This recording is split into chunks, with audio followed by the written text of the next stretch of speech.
Everything was supposed to revolve around her. She was the face of the franchise, the future of the organization, and the player who brought millions of new fans to women's basketball. But now, everything has changed. And the way it happened isn't something the Indiana Fever can simply ignore. This wasn't an unavoidable situation or a sudden surprise. It was something that could have been prevented from the very beginning. Really good job. Okay, really good job. We weathered the storms. Okay, we came together. Y'all, I heard you more in huddles and in timeouts than I've heard you all year long. That matters. That matters, right? The collective positivity, the collective accountability, talking each other up, that is huge. The real story starts with the numbers on the scoreboard, and they paint a picture that's impossible to ignore. CaitlinClark delivered a remarkable performance, finishing with 32 points and 7 rebounds in a game the Indiana Fever had little chance of winning without her.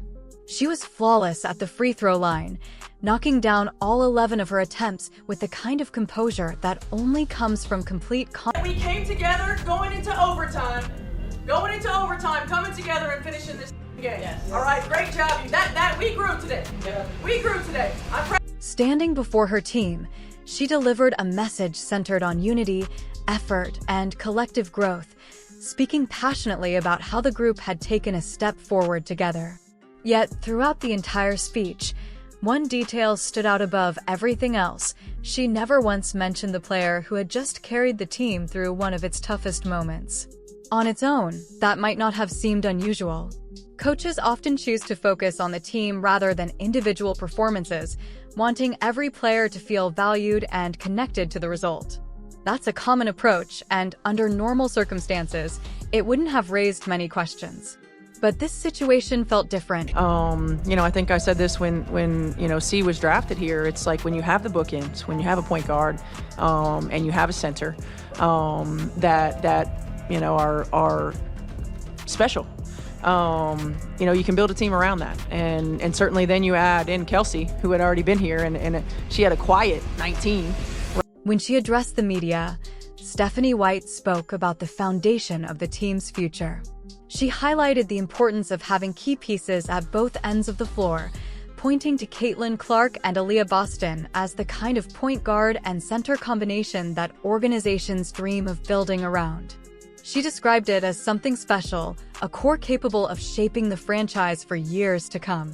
But just as that conversation seemed focused on those cornerstone players, the attention shifted. White began talking about Kelsey Mitchell, emphasizing what she called a quiet 19-point performance and presenting it as a significant contribution in a game that hung in the balance until the very end. Yet for many watching, that description felt difficult to reconcile with. She checked in the game. It's the same play. Same play as last time. I'm going to come off this screen, get 2 free throws. We're going to walk out of this gym, right? Okay, call a timeout. We get the ball at half. They lied to CaitlinClark. And then Stephanie White has to explain herself after she almost cost them the game. As Stephanie White continued speaking at the podium, she framed Kelsey Mitchell's 19-point outing as a valuable piece of the team's success, presenting it as an example of balance and the importance of contributions throughout the roster. But for many observers, that narrative felt disconnected from what had actually taken place on the court. The game had been defined by one extraordinary performance, with CaitlinClark carrying the offensive burden, making critical plays, and keeping Indiana afloat when everything seemed to be slipping away. Against the backdrop of Clark's 32-point performance and flawless work at the free throw line, Mitchell's numbers told a very different story. A 19-point night on 7 of 17 shooting was hardly the defining factor in the outcome, especially considering the costly mistakes that nearly changed the result in the closing moments. The statistics painted a clear picture, and the flow of the game only reinforced it. Yet White's focus appeared to be elsewhere, emphasizing a different narrative than the one many fans believed they had witnessed. And that's what brings us to the moment that changed the conversation entirely, the moment that brought every lingering question into focus and became the centerpiece of a growing debate surrounding CaitlinClark's future in Indiana. CaitlinClark, her hands up. What the heck happened? Kelsey Mitchell drops the pass. She knows they messed up. They try to get cute. With overtime underway and the score deadlocked, every possession carried enormous weight. During a crucial timeout, Stephanie White gathered the team and outlined a play that appeared straightforward and effective, a pick-and-roll action designed to put the ball in CaitlinClark's hands. The logic behind it seemed simple. Clark had been in complete control all night, delivering when her team needed her most and remaining perfect from the free throw line. As the players returned to the floor, Clark executed her role exactly as it had been drawn up, coming off the screen and putting herself in position to make the decisive play. But when the moment arrived, the ball went elsewhere. Instead of finding the player many believed the possession was designed around, the decision shifted to Kelsey Mitchell. For those watching, it was a surprising choice given the circumstances. Clark had been the focal point of Indiana's offense throughout the night, the player consistently producing under pressure, and the one many expected to handle the game's biggest moment. The contrast between the original design of the play and the final decision became one of the most talked about sequences of the game, fueling further discussion about trust, late-game strategy, and the growing scrutiny surrounding Stephanie White's decision-making. Clark has lost all faith in Stephanie White and her play calling. Look at it. She lied to her. She checked in the game. It's the same play. Same play as last time. I'm going to come off this screen, get 2 free throws. We're going to walk out of this gym, right? Okay, call a timeout. We get the ball at half. They lied to CaitlinClark. The reaction was impossible to miss. As the play unfolded, CaitlinClark's hands went up, and her expression seemed to tell the entire story. There was confusion, disbelief, and the unmistakable sense that something had not gone according to plan. In a moment when many expected the ball to find its way to the player who had carried the team throughout the night, the opportunity slipped elsewhere. The pass was mishandled, the possession ended without points, and overtime continued with the tension only growing stronger. As cameras lingered on Clark, viewers were left interpreting a moment that appeared to carry far more significance than a single possession. Of course, coaches make difficult decisions in high-pressure situations, and mistakes are part of the game. It's possible that Stephanie White saw something defensively that led her to make a different choice, or perhaps it was simply a split-second judgment that didn't work out. But for many observers, the debate wasn't centered on one possession alone. Instead, it was the fact that this moment seemed to fit into a larger pattern that had been developing throughout the night. The lack of recognition following Clark's 32-point performance, the shift in focus during post-game comments, and the confusing late-game decisions all combined to create a narrative that fans found increasingly difficult to ignore. Viewed together, those moments fueled questions about roles, trust, and the direction of the team's decision-making in its most important situations. Look at her face. She's lost all hope, all faith in Stephanie White. She said no. You know the play. Oh my gosh, I can't even believe this. And then it gets worse. Look at the play they drew up. Throw it off the backboard? Come on. CaitlinClark has no idea what the heck just went on. This is crazy. To many fans, this no longer looked like an isolated decision or a simple mistake made in a high-pressure moment. Instead, it appeared to be part of a recurring pattern, a series of choices that seemed to follow the same direction time and time again. The conversation repeatedly shifted away from CaitlinClark's impact, while attention was redirected toward other narratives, regardless of what many believed the game itself had revealed. The debate, however, isn't necessarily about whether these decisions were intentional. The bigger question is why so many people have come to view them this way. What makes the situation especially intriguing is the perception surrounding Clark's growing influence. If she continues producing at an elite level, continues delivering in the biggest moments, and continues proving herself to be the driving force behind victories, then her value to the franchise becomes impossible to overlook. At that point, the balance of power naturally shifts, because a player who fully understands her importance to an organization carries a different level of influence. From that perspective, some observers argue that emphasizing team success, highlighting contributions from multiple players, and distributing credit across the roster helps maintain a broader narrative. As long as the focus remains shared rather than centered on a single star, the conversation becomes less about one individual carrying the franchise and more about the collective effort behind every result. You want to try to credit Kelsey Mitchell. You want to try to credit Kelsey Mitchell. You want to get it to the podium after this lady damn near threw the game alongside you being a bonehead, and you want to credit Kelsey Mitchell. You don't want to give CaitlinClark any credit. You don't want to credit her. But CaitlinClark was seeing all of it unfold, and she understood exactly what was happening. This wasn't something that suddenly appeared in that overtime game. That night was simply the breaking point after months of tension had quietly built beneath the surface. One incident after another, each easy to dismiss on its own, yet together creating a pattern that became impossible to ignore. There was the earlier game-winning shot, the moment that rescued the Fever when everything seemed to be falling apart. Yet when Stephanie White addressed the media, she somehow managed to discuss the play without fully recognizing the player who delivered it. Then came the practices, the film sessions, and the subtle organizational choices that consistently kept Kelsey Mitchell at the center of the team's identity, even as CaitlinClark's influence continued to outshine everything around her. Inside every locker room, veterans help establish the culture, and when the message coming from the top is filled with uncertainty about who deserves credit, younger players quickly absorb it. Those habits become realities, and before long the dynamic becomes difficult to change. Meanwhile, the one player who should have felt appreciated and valued often looked like someone fighting every day just to receive the recognition she had already earned. Being a rookie in a professional league is challenging enough. Doing it while national media follows your every move is even tougher. But doing it while your own coach struggles to publicly acknowledge your biggest performances creates an entirely different burden. It's the kind of pressure that slowly wears on a player and forces difficult questions about whether this is truly the right environment for growth. The Fever had the most recognizable star women's basketball had ever seen sitting in their locker room, yet at times they seemed unsure how to embrace it.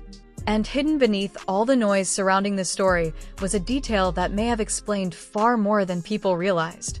What made the situation even harder to ignore was how effective CaitlinClark and Aaliyah Boston were whenever they worked together.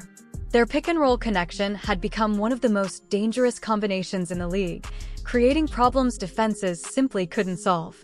Opponents were constantly forced to choose between helping on Boston inside or staying glued to Clark on the perimeter, and more often than not, they made the wrong choice and paid for it with easy points. That was the foundation of the offense sitting right in front of Stephanie White all season. It was the weapon capable of transforming the Fever into a legitimate threat. And every time she allowed that partnership to take control, the results were exactly what everyone expected. The offense flowed, the ball moved, and the Fever looked faster, sharper, and far more difficult to defend. Yet time after time, that rhythm was interrupted. The momentum would build, only to be redirected into possessions centered around Kelsey Mitchell, even when the game itself suggested a different approach. In a matchup where Mitchell struggled to find efficiency, the offense still shifted toward her at crucial moments instead of staying with what was already working. Anyone watching could see where the advantage was coming from. The most effective option was obvious, and the argument for going away from it simply wasn't there. That's why so many people questioned those decisions. They didn't feel like choices driven purely by what the game was showing. And CaitlinClark appeared to recognize that reality as well. What happens next in situations like this is rarely dramatic. A player doesn't immediately walk away or make a public statement. Instead, something changes internally. The emotional connection begins to loosen. The trust starts to fade. There's a moment when a player looks toward the bench, listens to the play call, and quietly realizes they've learned everything they need to know about the situation. Not because of one possession, but because of a pattern that has repeated itself over and over again. And during that overtime stretch, when Clark came off the screen and watched the play move elsewhere, it felt like one of those moments.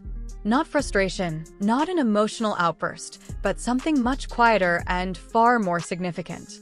The kind of realization that settles in silently and stays with a player long after the final buzzer sounds. What stood out most was how calm she appeared afterward. This wasn't the reaction of someone overwhelmed by emotion. It looked more like the peace that comes when a decision has already been made. CaitlinClark finished the game the same way she always does, competing hard, staying locked in, and handling herself like a professional. But the bigger question, the one surrounding her long-term future and where she truly saw herself after the season, seemed to find its answer in that moment. When the cameras focused on her, there were no tears, no visible frustration, and no dramatic reaction. There was simply clarity, the expression of someone who had gathered enough evidence to understand exactly where things stood. That's why the later reports suggesting Clark could eventually look beyond Indiana caught so many headlines, but surprised very few people who had been paying attention. And that's where this story becomes far more serious for the Fever organization. Losing CaitlinClark wouldn't simply mean losing a talented player. It would mean watching a potential era disappear before it ever had the chance to fully begin. From the moment she entered the WNBA, Clark brought far more than basketball ability. She brought attention, excitement, and an entirely new audience to the league. Attendance climbed, television audiences grew, merchandise sales exploded, and cities across the country filled arenas just for the opportunity to watch her play. Teams that had struggled to generate national attention suddenly found themselves in the spotlight whenever she arrived. The growth wasn't theoretical, it was visible everywhere. And the Indiana Fever had the rare opportunity to build around the player driving much of that momentum. If developed correctly, with the right system, the right roster, and the right leadership structure, Clark represented the kind of foundation franchises spend decades searching for. The possibility wasn't just playoff success. It was sustained relevance, championship contention, and a chance to transform Indiana into one of the league's premier destinations. But opportunities like that require complete commitment. An organization has to recognize exactly what it possesses and fully embrace it. When a player delivers elite performances and repeatedly proves herself on the biggest stages, the response should be immediate and unquestionable. That's the player you build around. That's the identity you invest in. That's the future you protect. Yet many critics believe that message was never communicated strongly enough from the top. Whether through hesitation, philosophy, or simple mismanagement, the organization allowed doubts to linger. And now the possibility exists that they could spend an entire offseason trying to repair something that may have already begun slipping away, while wondering whether the player who inspired so much excitement has quietly started imagining her future somewhere else. The consequences of a situation like this extend far beyond wins and losses. The real damage reaches into the culture itself, sending a message to every young player watching that elite performance alone doesn't always guarantee recognition. Even if you put up historic numbers, carry your team through difficult stretches, and deliver on the biggest stages, there's still no certainty that the people in charge will fully embrace what you're bringing to the organization. And when you're CaitlinClark, a player with unmatched visibility, enormous influence, and the kind of profile every franchise would eagerly build around, it naturally raises an important question. Why remain in an environment where your value isn't consistently reflected? Some will argue this is simply another sports conflict, a coach and player struggling to connect, a locker room dynamic that became complicated. Those stories happen every season across every professional league. But many observers believe this situation feels different because it centers on something the league had never truly experienced before. Clark's arrival wasn't a typical rookie story.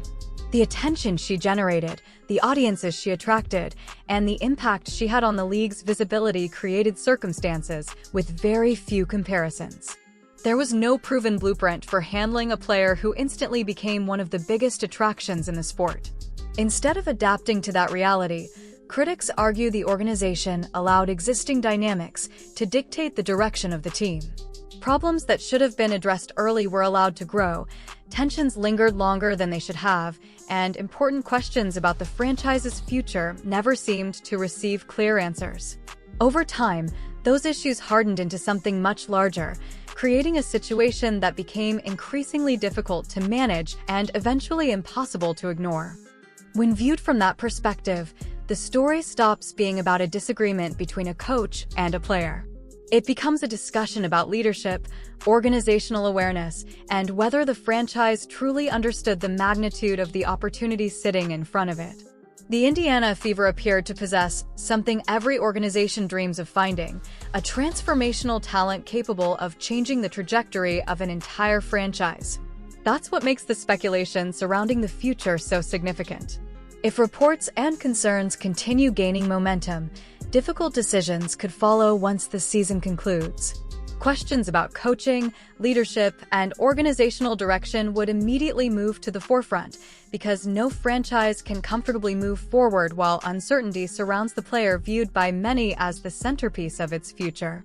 And if those questions remain unanswered, the Fever may find themselves facing consequences that stretch far beyond basketball.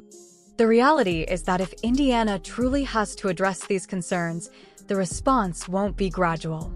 Major questions about leadership, direction, and team culture would demand immediate answers. Once doubts begin surrounding the relationship between a franchise and its biggest star, every decision becomes magnified. Kelsey Mitchell's role in the story will likely remain part of the discussion as well.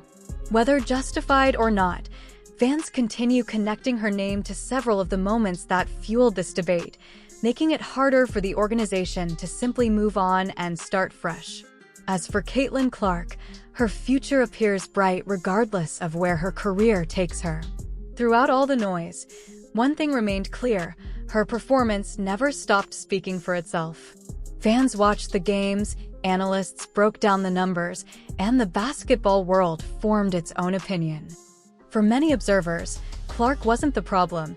She was the player consistently delivering results, while larger issues unfolded around her. That's why truly special talent is difficult to suppress. Greatness doesn't disappear because it's overlooked. If anything, it shines an even brighter light on the environment around it. At only 22 years old, Clark has already become one of the most influential figures in women's basketball. Her impact goes far beyond statistics. She has helped bring new fans to the sport, increased visibility across the league, and created excitement that few players have ever generated. Indiana had a rare opportunity to build around that kind of transformational talent and potentially shape the future of the franchise for years to come. Now the biggest question remains unanswered: did the Fever fully recognize what they had while they had it? That's the debate that continues to divide fans. Not just what happened, but whether different decisions could have led to a completely different outcome. One thing is certain: wherever CaitlinClark's journey goes next, the basketball world will be watching closely. What do you think? Can Indiana recover and build a stronger future, or has too much damage already been done? Drop your thoughts in the comments below.